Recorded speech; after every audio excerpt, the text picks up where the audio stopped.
Hey guys, it's Brindley and it's Monday night and I am always excited to talk to you guys. Tonight's topic is pretty interesting because it's kind of it's an ongoing journey for me to master this because it's two-sided. There's a two-sided coin. So I remember the first time that someone told me this, and it was my friend Terry Davis Scully, who's one of my dearest and dearest friends. We've known each other for, almost 9 years now. And she said this to me once, and it's always resonated with me. And what she said was, I think I was telling her about someone that wasn't being very kind and had said some pretty unkind things to me. And she said, you know what? Unsolicited advice is a form of criticism, and I don't have to tolerate criticism. And it made me go, huh. And so as I started going through my journey of sobriety, I realized two things. Number one, that I gave a lot of unsolicited advice. And number two, that I allowed people to give me a lot of unsolicited advice, which then meant that I was allowing them to criticize me. And so there was a lot to learn around this. And I remember probably not the best way to do this, yet there was a lot of power that came from it. There was a woman that came up to me one day, and she just started telling me exactly how she felt and what I should do to change my behavior and what I should do to this and that. And in a kind of emotional response moment, I just looked at her and I said, you know what? Unsolicited advice is a form of criticism, and I don't have to accept criticism. So I'm going to walk away, and I hope that we can have different conversations in the future or something like that. And I walked away, and I remember walking away and going, did I just do that? Because in the past, I would do one of two things, right? Like I would get super angry and I would scream at you and I would cause a huge fight, or I would just never talk to you again. Now, this individual and I now talk, and we later laughed about it, and we were able to talk about it. And would I respond that way now? Probably not. Now I would probably just say thank you, and then feel if I needed to revisit the conversation later, then I would come back when my emotions were not as high and there was a little bit more logic in the situation. So a couple things as I was going through and thinking about tonight, and things that I've learned about this is a couple things. Number one, nobody likes unsolicited advice. There was a poll done in which people were asked if they liked receiving unsolicited advice. And 56% said no, 6% said yes, and 38% said only if it was the right person that gives it. So the majority of individuals don't like to receive unsolicited advice. And that's why it can feel like a form of criticism. And so something that helps me, and I'm a coach, so I just by nature want to help people. And I'm a fixer, right? Self-admittedly. So I just want to fix you. And I don't have that power. I don't have the control. I don't have the power. I always say I'm not God, right? It doesn't say on my driver's license, it says Brindley Tucker. It doesn't say God. So I don't have the power to fix people. And so what I've had to learn to do is, number one, is to ask permission before giving advice. So do I have your permission to give you some feedback? May I make an observation?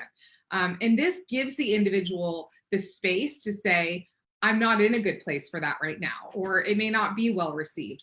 Now, when we look on the flip side of that, we want to be able that if someone asks us to be able to say, you know what, I'm not in a position right now to hear the feedback. Can I come back to you when I am? And then it's your choice whether you want to go back and hear the feedback or not. My dear friend Dick Dillingham tells us that feedback is the breakfast of champions. The stronger that I've gotten in myself, the more that confident that I've gotten in myself, the more I'm open to hearing feedback, the more I'm open to people telling me so that I can improve. Yet I have to be in a good space, because here's what happens is when we receive unsolicited advice or we receive feedback that we're not ready to hear, we do one of two things: fight or flight. We immediately go into fight or flight. And so we're either going to get defensive, which isn't going to make us feel better, and it's certainly not going to make the other person feel good, or we're going to walk away, and then we've lost the opportunity for that person to ever share feedback with us again.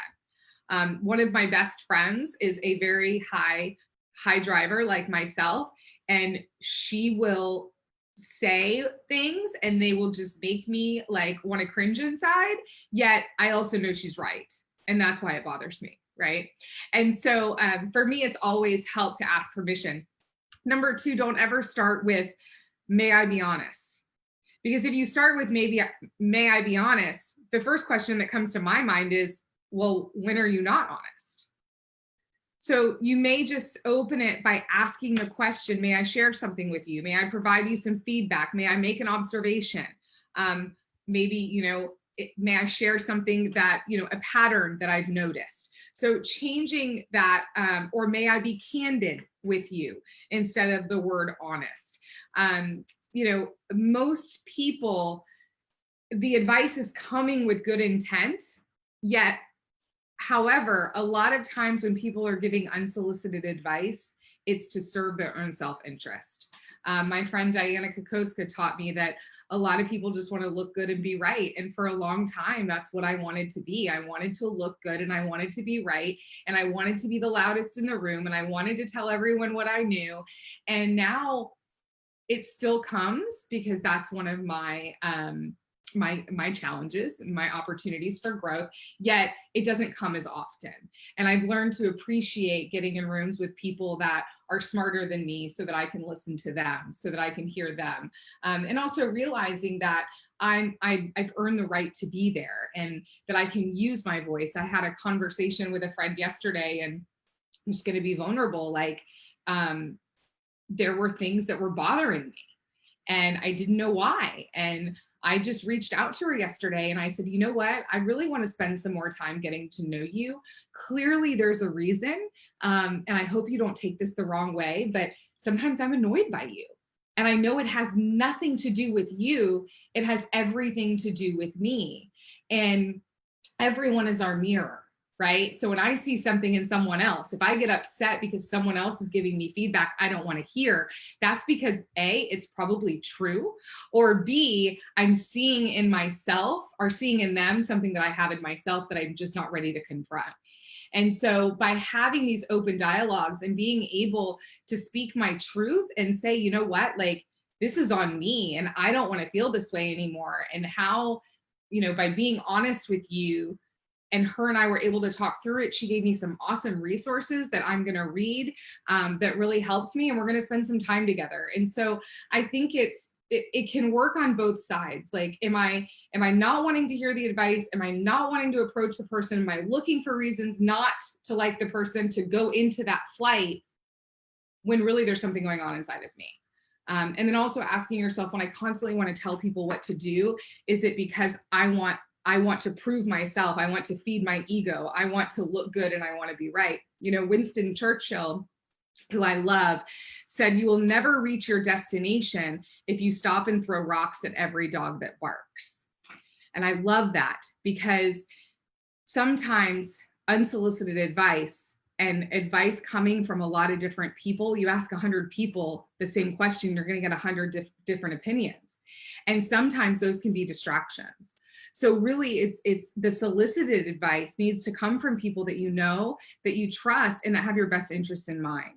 If they're not lifting you up, if they're not truly giving advice from a place of wanting you to do well and wanting you to succeed, then they're probably not someone that you need to seek advice from. And that probably is a form of criticism. So just remember, you don't have to throw rocks at every dog that barks, meaning that the dogs are the distractions on your journey. They're the distractions. They're the people that are giving you advice and telling you to do this and telling you to do that. And a lot of times it's for their own self-serving reasons or to make themselves feel good. And the dogs are the things that hinder us in the pursuit of our dreams. So don't allow all of these things to become distracted, especially when what they're sharing with you is not sincere and it's not appropriate. I give you permission to not respond, to not oblige. If someone shares unsolicited advice with you, just say thank you. Just say thank you, take what you need and leave the rest. I just got a great book recommended me from Via Williams yesterday called I Hear You. I'm already like halfway through because it's so good. And it's about learning to validate individuals. So rather than giving advice, going into a mode of listening and listening to really hear what they say and validate their feelings, because our feelings are valid. And then that will open up the path for them to truly seek your advice and truly seek your wisdom. Have love, tolerance, and forgiveness. If someone does offer unsolicited advice, maybe ask yourself, okay, 99% of the time, it has nothing to do with me. When that woman came up to me that day, I had nothing to do with that. She was seeing things in me that she needed to address in herself, and she later admitted that. I was simply her mirror, and she was projecting her things on me. That's what my girlfriend and I talked about yesterday about, the things that were annoying me, is that I was projecting on her things that I needed to look at in myself. And so I'll leave you with this, and this is kind of the business twist on this, is I had a really tough conversation with someone a couple months ago, and I loved the way that they framed the conversation. They didn't come right out and start offering advice and, this is going to be hard to hear and you need to take it this way and you need to do. They just simply said, we're going to have a little bit of a difficult conversation, and we're going to work through it together, and we're going to breathe through it. We're going to talk through it. Would that be okay with you? Again, asking that permission. And then when they presented their thoughts, they invited me to respond, and they didn't overlook my feelings. They validated my feelings. And by validating where I was and meeting me where I was, we were then able to navigate into a solution and a win-win conversation. So just remember, unsolicited advice is a form of criticism. So ask yourself, am I allowing people to criticize me? And am I criticizing others? And just say thank you. Just say thank you. Everyone is human and doing the best that they can. So I hope this helped you. Remember, don't throw rocks at every dog that barks on the way to your destination, or you'll never get there. We'll see you next week. And if you have any topics that you want me to talk about or you have questions about, reach out to me. I love to hear from you guys, and we'll see you soon. Bye.